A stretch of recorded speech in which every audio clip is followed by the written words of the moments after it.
আসসালামু আলাইকুম। সবাই কেমন আছেন? আমি রোজকার মতো আশা করি সবাই যার যার মতো ভালো আছেন। ইনশাল্লাহ আলহামদুলিল্লাহ আমি এবং আমার পরিবার সবাই ভালো আছি।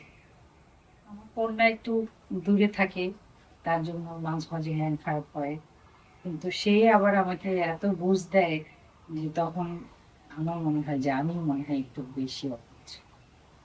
কারণ সে তো দূরে থাকে, তাকে ধরতে পারি না, ছুঁতে পারি না। বাচ্চাগুলো তিনটা নাতি নাতনি, সেই দিক থেকে এই বিরহ মানুষের জীবনে বিরহ থাকে। আর তো এটা মানতেই হয়। এছাড়া আলহামদুলিল্লাহ ভালো আছি। আমি আজকে আমাদের দুপুরে রান্না করব গরুর গোস্ত। তো সবসময় আমরা অনেক বেশিরভাগ সময় আমি গোস্তে একটু আলু আর একটু পেঁপে, এমনকি পটল এরকম দেওয়ার চেষ্টা করি। মাঝে মাঝে যদি ওল ওল কপি ওল ওল কচু পাই তখন তখন আমি সেটাও দিই। সেটা খুব মজাদার একটা, কিন্তু সবসময় বাজারে পাওয়া যায় না। আজকে আমি রান্না করব সর্ষে বাটা এবং বাদাম বাটা দিয়ে গরুর গোশত। আমি আমার রান্না শুরু করি। সর্ষের তেল দিচ্ছি।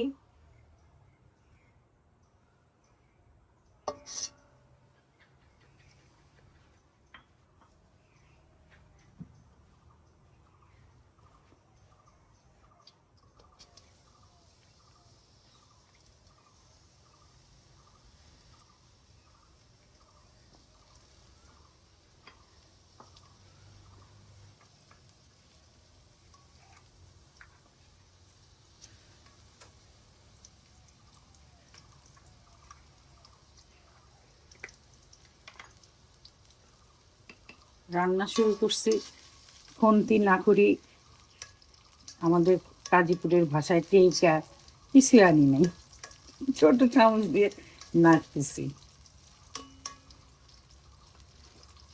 আমার কথা হলো যে মানে শেষ মেশ ভালো হলেই হয়।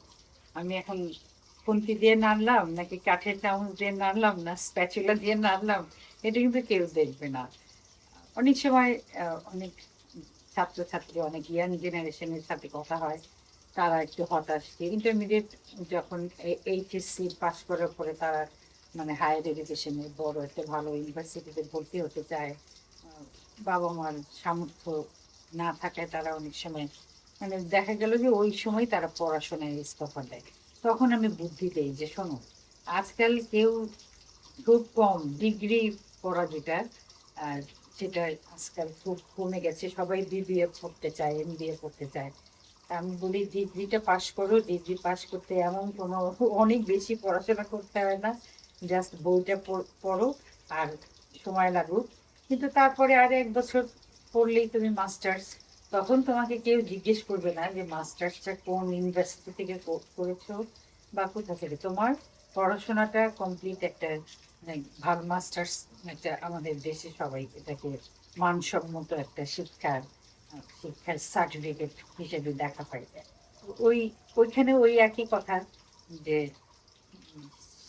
শেষ ভালো যার সব ভালো। তা আমি এটা বিশ্বাস করি, কিন্তু আমাকে ফাইনালি খন্তিটা আনতে হচ্ছে এখন। দারচিনির পাতা, এটা দারচিনি গাছ, এটা তেজপাতা গাছ।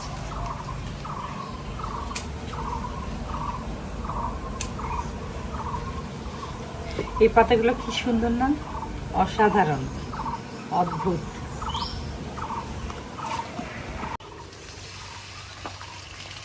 আমি এখন গরম মশলা দিচ্ছি,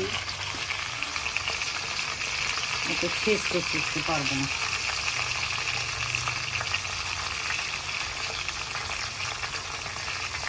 এইবার আমি মশলা দিচ্ছি।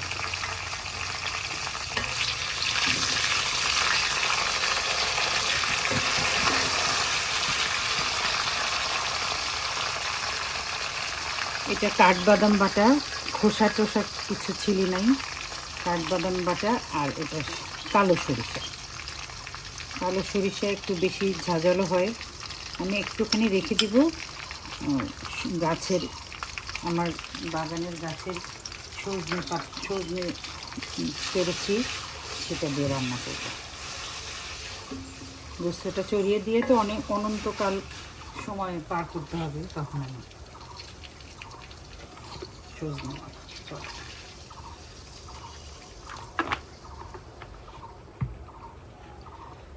একটা কথা মনে রাখবেন যে যখন আপনি সর্ষে ব্যবহার করবেন তখন আদা রসুন একটু কম লাগবে, আর ধনিয়া জিরা দরকারি না, তো সেখানে আমি আদা রসুন একটু কমই দিব। একদম গোস্তে যেটা দেওয়া হয় অতটুকু দিব না, এই একদম হাফ চামচ আদা,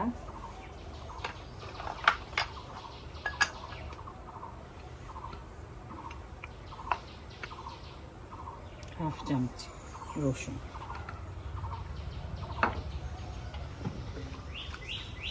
আর দিব হলো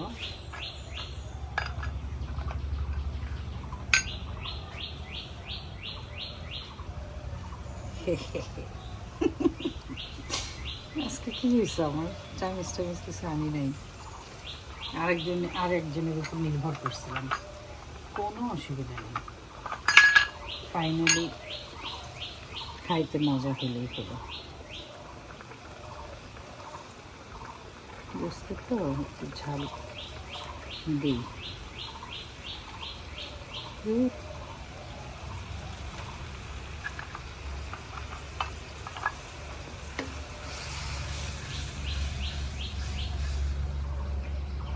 এটাতে আমি পরে একটুখানি দই দিব, এখানে দইটা রেখেছি, আর এবার গোস্ত দিয়ে দিচ্ছি।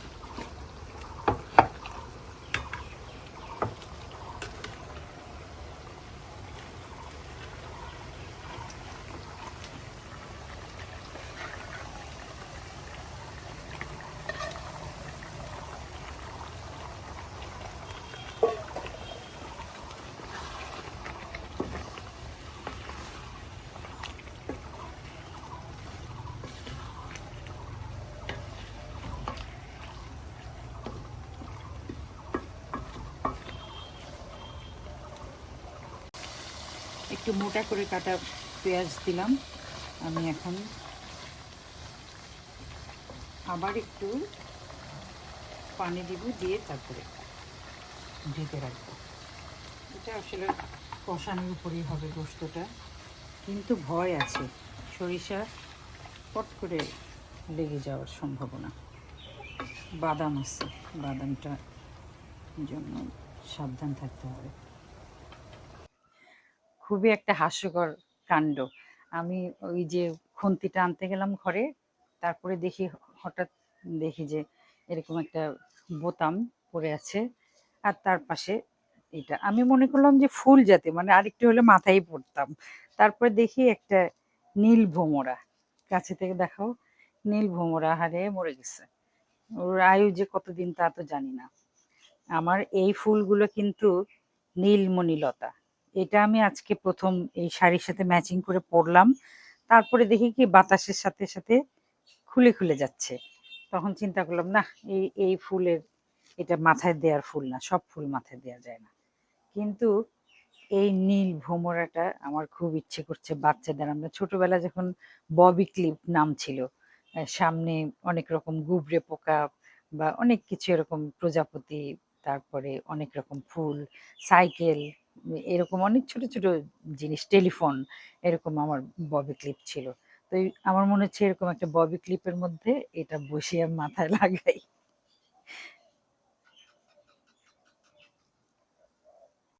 আপনারা জানেন যে রান্না করতে করতে আমি আমার মনের যে কথা, আসলে না আমি মনে মনে একজন শিক্ষকের মতো। আমার খুব ক্লাস নিতে ইচ্ছা করে, বাচ্চাদের পড়াশোনা করাতে ইচ্ছা করে, কিন্তু সেই প্রফেশনে তো যাই নাই। তো অনলাইনে অনেক রকম সুযোগ নেওয়া যায়। এই যে যেরকম রান্না নিয়ে আপনাদের সামনে এসেছি, অনেক প্রশংসা পাচ্ছি, অনেক ভালোবাসা, অনেক শ্রদ্ধা পাচ্ছি। এগুলো আমার অনেক বড়, মানে পাওয়া, আমার উপহার, অনেক বড় উপহার অথবা অ্যাওয়ার্ডের মতো। তো যাই হোক, আমি যেটা বলতে চাচ্ছি যে এই যে আমাদের জীবন, জীবনে অভাব এবং অভাববোধ, অভাবের সাথে অভাববোধ জড়িত, কিন্তু দুইটার মধ্যে অনেক তফাৎ। কিরকম তফাৎ বলি, অভাব হতেই পারে। আমার আজকে ঘরে নুন নাই, নুন আনতে হবে, সেটা মানে সাময়িক। আমার একটা কাপড় ছিঁড়ে গেছে, কাপড় কিনতে হবে, বানাতে হবে, সেটাও আমি বানালেই আমার সেটা পূরণ হয়ে যায়। কিন্তু অভাববোধ, এটা একটা মানসিক রোগের মতো। এই যে মানে অনেক কিছু পাওয়ার পরেও, পরিপূর্ণ হয়ে যাওয়ার পরেও, অথবা সচ্ছলতা আসার পরেও মানুষের মনের মধ্যে যে আরো পাওয়ার আকাঙ্ক্ষা, আরো পাওয়ার যে ভুল আকাঙ্ক্ষা, আমি এখানে ভুল শব্দটা অ্যাড করলাম, এই আকাঙ্ক্ষাটা খুব মানে ভালো না, মানসিক স্বাস্থ্যের জন্য একদমই ভালো না। আমার আশেপাশে যা আছে, আমার সামর্থ্যের মধ্যে যা আছে, আমার কেনার সামর্থ্য, আমার সেটা ধারণ করার সামর্থ্য, আমার সেটা ব্যবহার করার সামর্থ্য, অনেক কিছু সেটা আছে, ওইটুকুতেই সন্তুষ্ট থাকলেই মনে হয় আমরা সুখী হতে পারি। আমরা একটা আপ্তবাক্য বলি বারবার, যে কখনো সুখী হওয়া যায় না, সুখ সোনার হরিণের মতো। এগুলো আসলে এই যে একটা অভাববোধ, এই অভাববোধ পূরণের যে আকাঙ্ক্ষা, সেই আকাঙ্ক্ষার পিছনে দৌড়াতে দৌড়াতে আমরা এই কথাগুলো বলি। কিন্তু যে মানুষটার শুধু দুইটা হাড়ি আছে, একটা শাড়ি আছে, একটা রান্নাঘর আছে, দুইটা সন্তান আছে, স্বামী আছে, এবং রোজ দিন দুই মুঠ খাওয়ার মতো চাল ডাল তার সংসারে আছে, তার কি আর এমন কিছুর অভাব থাকে? থাকে না। আকাঙ্ক্ষা থাকতে পারে যে সে যদি পড়াশোনা করত, সে অনেক জ্ঞান অর্জন করতে পারত। তো জ্ঞান অর্জন শুধু বই পড়েই জ্ঞান অর্জন হয় না, প্রকৃতি থেকেও আমরা অনেক সময় জ্ঞান অর্জন করতে পারি। কিন্তু এই যে আমার মানে আমার কেন দুইটা হাঁড়ি থাকবে, আমার কেন অনেক বড় বড় তামার কাঁসার পিতলের অনেক বড় বড় হাঁড়ি থাকবে না, আমার কেন ওরকম দামি রান্নাঘর থাকবে না? এই জন্য কিন্তু আমাকে অনেক দূর যেতে হচ্ছে, অনেক সময় অনেক অন্যায় কাজে নিয়োজিত থেকে টাকা অর্জন করতে হচ্ছে। এই যে নাই, আমার এই জিনিসটা নাই, আমাকে এই জিনিসটা পেতে হবে, এটা হলো অভাববোধ। অভাব মানুষের হতেই পারে, বললাম না যে ভাত খেতে বসে এক মুঠ ভাত টান পড়লো, মানে কম হয়ে গেল, একজনের মানুষের এক মুঠ ভাত কম পড়ে গেল, ওটাকে আপনি সাময়িক অভাব বলতে পারেন, পরের বেলাতে আপনি আবার পেট ভরে খেতে পারবেন ইনশাল্লাহ। কিন্তু যদি মনে হয় যে আমি কেন রোজ দিন পোলাও খেতে পারছি না, আমাকে পোলাও খেতেই হবে, আমাকে বাসমতি চালের ভাত খেতে হবে, এইখান থেকে আমি দুইটা পয়সা আমি ভুলভাবে উপার্জন করছি, করার চেষ্টা করছি, করার আকাঙ্ক্ষা মনের মধ্যে জাগছে, এটা হলো অভাববোধ। তা আমি আমি নিশ্চয়ই বুঝাতে পারলাম অভাব এবং অভাববোধের পার্থক্য। অভাব মানুষের জীবনে থাকেই, সেটা একসময় পূরণ হয়, কিন্তু অভাববোধ যদি একবার মনের মধ্যে বাসা বাঁধে, সেটা পূরণ হওয়া খুব কঠিন, কারণ মানুষের চাহিদার কোনো শেষ নাই। এই একটু 2 টেবিল চামচ মতো দই দিয়ে দিচ্ছি।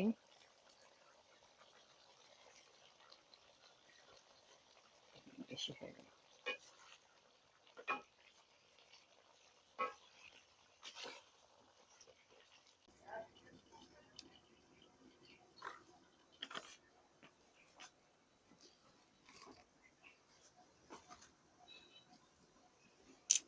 একটু গরুর পায়া রান্না করব।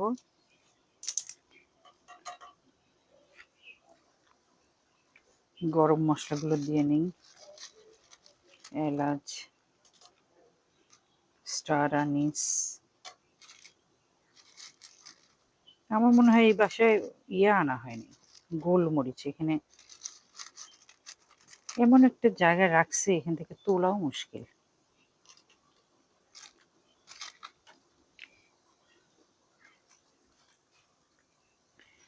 এরপরে আমি গরুর পা একদম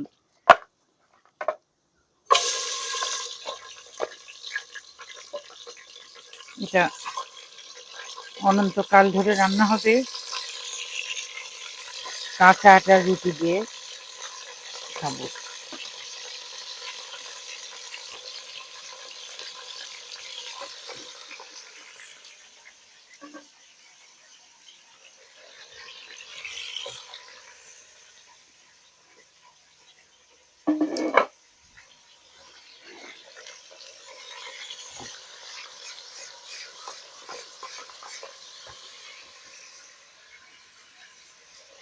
মোটা করে কাটা পেঁয়াজ দিয়ে দিচ্ছি,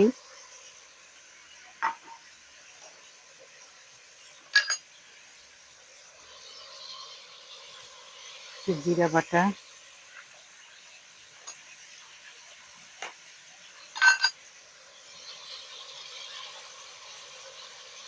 হলুদ,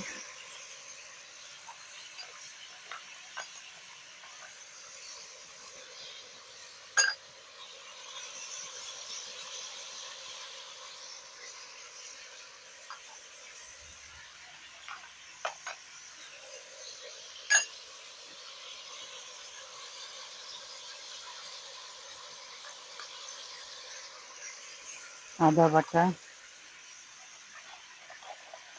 আবার একটু তেজপাতা আর ও একটু রসুন বাটা দিই। রসুন বাটা বেটে আর কৌটায় তোলা হয়নি, অসুবিধা নেই।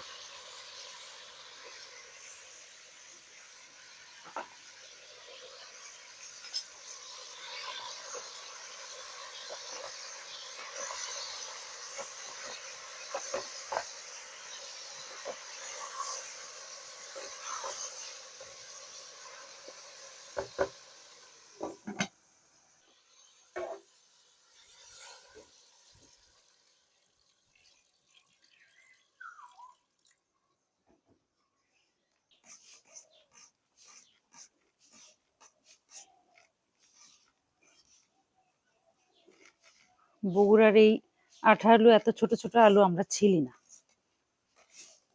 আর আলুর সাথে ভিটামিন থাকে, এটা তো সবাই জানে।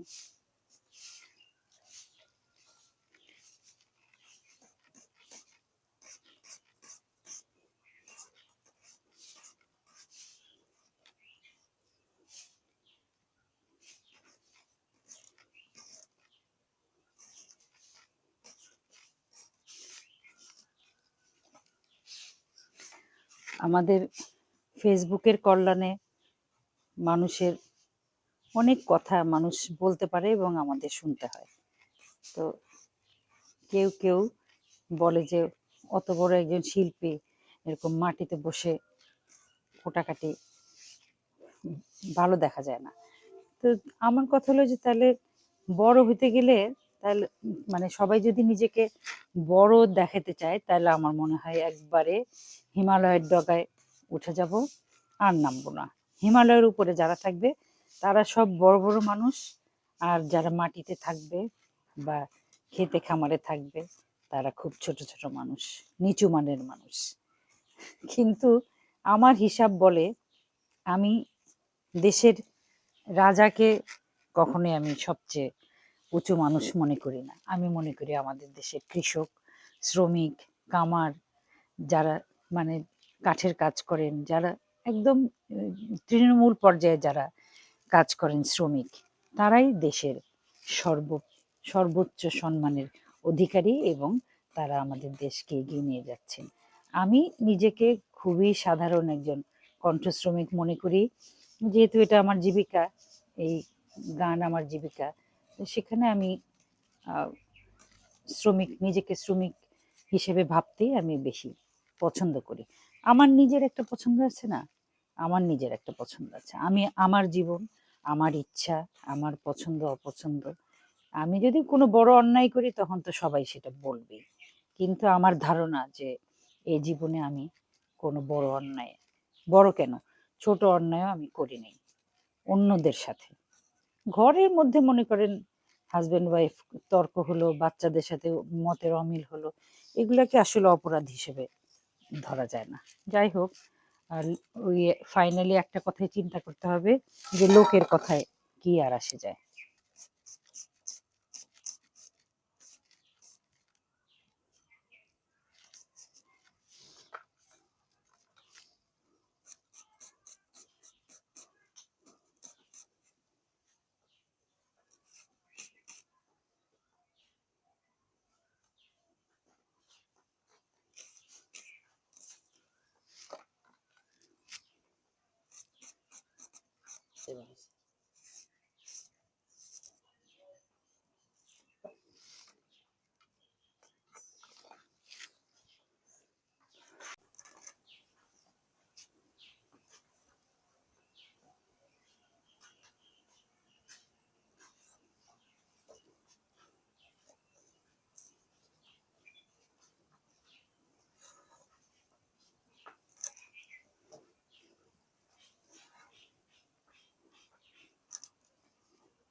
একটু কথা বলি।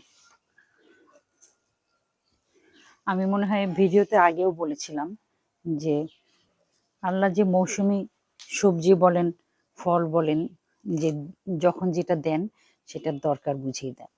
এই যে এখন হাম হচ্ছে, এখন পক্সের সময়, বসন্তকালের পরপরই এই যে শুকনা দিনটা, এই সময় পক্স হয়। আগের দিনে খুব পক্সের খুব জ্বালাতন ছিল, মানুষের এত ভয় ছিল, মানুষ মারাও যেত চিকেন পক্সে। অনেক মানুষ, জল বসন্ত যেটা, গুটি বসন্ত, মানে এই যে ইয়ে হয়, তারপরে দাগ হয়ে যায়, অনেক মানুষ সেটাতে মারাও যেত। তো সে ওই সময় ডাক্তার বলেন যে এই সজনা রক্ত পরিষ্কারক এবং খুবই খুবই এটা মানে শরীরের জন্য ভালো।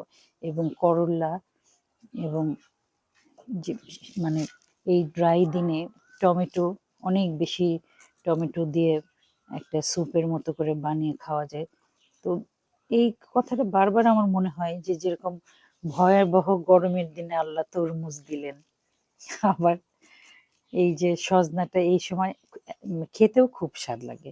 আপনি যখন শীতকাল তখন যখন সজনা খাবেন, আমার মনে হয় না যে খুব একটা ভালো লাগবে। কিন্তু এই এই গরমের সময় সজনা কাঁচা আম দিয়ে, ডাল দিয়ে, পাতলা ডাল দিয়ে, ঘন ডাল দিয়ে, যেভাবে খান আপনার খুবই ভালো লাগবে। উপাদেয় আমি এটা কেটে নিচ্ছি, আর আর অল্প একটুখানি চচ্চড়ি করব আলু দিয়ে। আমার এই গরুর পায়াটা, এটা আসলে পায়া আর নেহারির মধ্যে কি তফাৎ আমি জানি না। আমরা এটা সাদা সাদা করেই রান্না করি। তো বলে না, সঙ্গ দোষে লোহা ভাসে, অথবা সঙ্গ গুণে নতুন কিছু শেখা যায়। আমার ছেলের বউ, সে এটা একদম সালুনের মতো করে মশলা দেয় ঘন করে, তারপরে সেটা রান্না করে, ওটাও মজাই লাগে। আবার আমার মেয়ের শ্বশুর বাড়িতে ওরা খাসির পা রান্না করে, নেহারি বা পায়া। আমি বললাম না যে পায়া কোনটা নেহারি কোনটা আমি জানি না এই গ্রামারটা। তো ওরা এত সাদা করে রান্না করে, তার মধ্যে আবার দুধ দেয়, ওটাও আবার আর এক রকম স্বাদ, একদম সাদা হয়। তো আমি যাই হোক, মাঝামাঝি একটা, এটা আরেকটু ঘন হলে এটার রংটা আর একটু চেঞ্জ হবে, একটু কাঁচামরিচ দিব, শুকনো মরিচ দিব। এটা আমি এখন এখানে সরিয়ে ফেলবো, অন্য চুলায়, ঘরে চুলা আছে সেখানে দিয়ে আসবো। এখানে আমি অন্য আর একটা রান্না চড়াবো।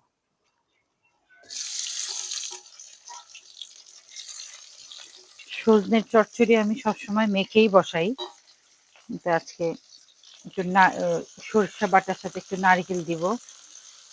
তো নারকেলটা মেখে দিলে কেমন হয় জানি না, আমি এখানে একটুখানি কষাবো।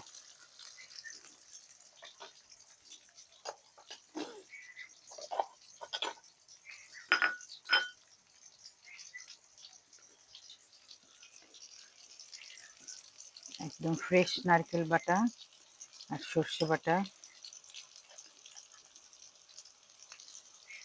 এই পেঁয়াজটা ভাজা ভাজা ভাজা হবে না, জাস্ট একটু নরম হলেই সেটাই ভালো। আমি এখানে কোনো আদা রসুন ব্যবহার করব না, শুধু একটু হলুদ মরিচ দিব,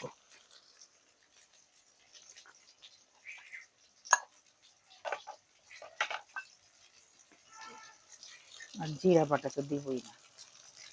আপনারা আমাকে আজকে ক্ষমা করে দেবেন, আমার সামনে কোনো শুকনা চামচ নাই, এই ঘরে গেলে আনতে পারি। কিন্তু আসলে এখানে একটা কাপবোর্ড মানে র্যাকের মতো করলে ভালো হয়। আবার আরেকটা হলো যে রাত্রে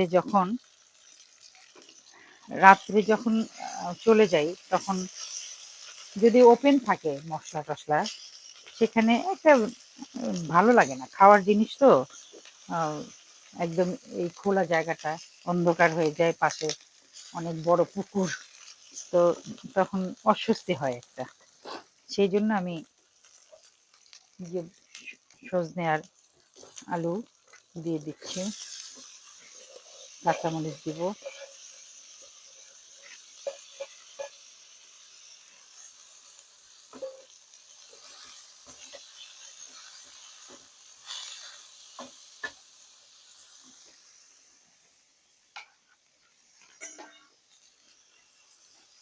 অনেক ঝাল কাঁচামরিচ, তারপরেও দিই, একটু পানি দেব।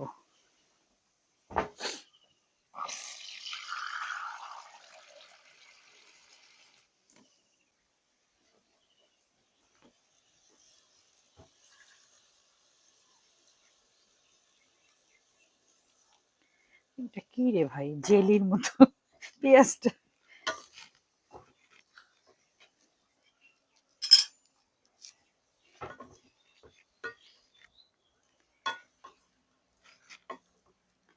যেহেতু এখানে নারকেল দিয়েছি সেহেতু আমি টমেটো দিব না, গাছের টমেটো ছিল, টমেটো দিব না।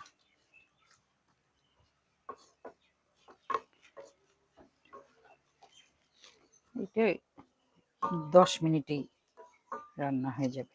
একটুখানি লাউ পাতা দেখি, লাউ পাতা নিশ্চয়ই আছে গাছে, আমি একটু লাউ পাতা দিব। এই যে আমার নীলমণি লতা, এটা আমি অনেক মানে প্রাণে ধরে একটুখানি ছিঁড়েছিলাম মাথায় দেওয়ার জন্য, কিন্তু তখন আমি বুঝলাম যে সব ফুল আসলে মাথায় দেওয়ার না। কি অদ্ভুত, কি অপূর্ব, কি অসাধারণ বিন্যাস, খোপায় পড়ি। আমি লাউ পাতা কাটতে কোন দিকে চলে এসেছি, তো এই ফুলও মাথায় দেওয়ার না, যার জন্য আমি শেষে স্থলপদ্মই, আমি এই স্থলপদ্মকে নাম দিয়েছি আকাশপদ্ম। কারণ স্থলের জিনিস তো স্থলে থাকবে, আকাশে যাবে কেন? এত লম্বা গাছ, মানে সেই ফুল দেখার জন্য এরকম করে তাকাতে হয়। চল, সজনার চটচটিতে দেওয়ার জন্য অল্প কয়েকটা লাউ পাতা নিব।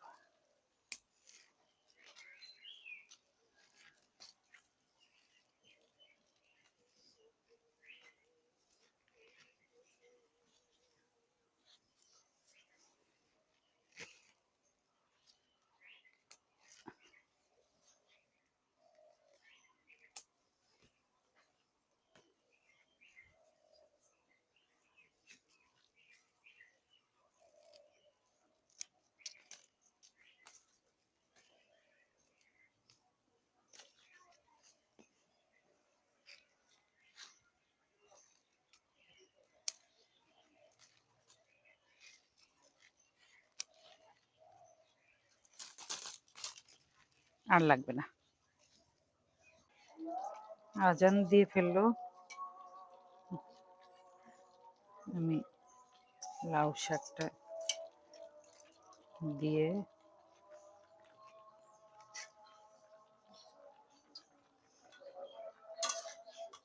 এখানকার আজান আমার এত এত ভালো লাগে, বলার মতো না, মনটা একদম শান্তি হয়ে যায়। আমি সব সময় আজান অবশ্যই মনোযোগ দিয়ে শুনি, এখন তো একটা কাজ শুরু করে দিছি।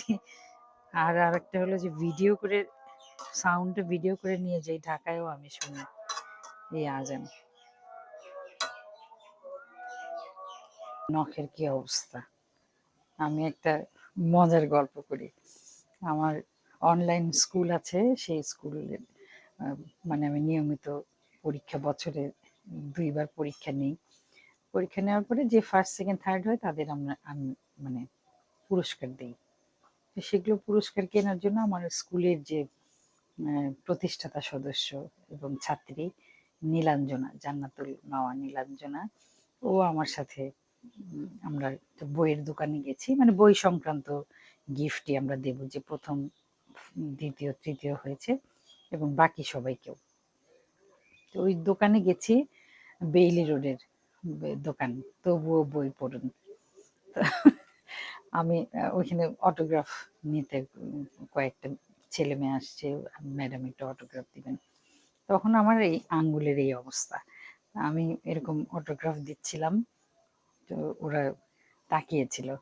বাসায় আসার পরে নীলাঞ্জনা বলতেছে, মা আমার এমন লজ্জা লাগতেছিল, মনে হচ্ছিল যে ওরা ভাববে যে তোমার নখের মধ্যে ময়লা, তুমি যে এরকম কোটা বাছা করো আর তুমি যে রান্না বাড়া করো, এটা তো কেউ কল্পনাও করতে পারবে না, তো মনে করবে শিওর মহিলার নখের মধ্যে ময়লা। আমি বলছি, হ্যাঁ, আজ নখের মধ্যে ময়লা, মাদের হাত এরকমই থাকে। আমি কখনোই, খুব শখ, একটা সময় খুব শখ ছিল একটু নখ বড় রাখতাম, কিন্তু মায়ের শাসন, মায়ের ভয়ে আমি কখনো নখ বড় রাখি না। এবং ফাইনালি একটুখানি, এই যে একটু আগে সজনে কাটলাম, তখন এরকম এরকম হয়ে গেল। কি আসে যায় জীবনে। যাই হোক, আমার সর্ষে দিয়ে গরুর গোস্ত মাখা সালুন। এখানে আমি একটুখানি দইও দিয়েছি, বাদাম বাটা, কাঠবাদাম ভিজিয়ে রেখে সেটা বেটে দিয়েছি। এটা এখন এরকম ঝোল ঝোল লাগছে, কিন্তু একটুখানি যখন নামাবো তখন এটা আরো, যেহেতু বাদাম আছে, এটা আরো কষা কষা হয়ে যাবে। এটা আমি আর বেড়ে দেখাই না। আর এই যে মজাদার সালুন, সজনে ডাঁটা দিয়ে সর্ষে সর্ষে বাটা এবং নারকেল বাটা দিয়ে, সজনে ডাঁটা আছে, আলু আছে, আর লাউ শাক আছে। ফাইনালি এটার চেয়ে ওইটাই বেশি মজা হবে। আমার মুখে পানি চলে আসছে, কারণ আমার পেটে অনেক ক্ষুধা। আজকে এ পর্যন্তই। সবাই অনেক ভালো থাকেন, সবার জন্য অনেক দোয়া থাকলো, অনেক অনেক দোয়া।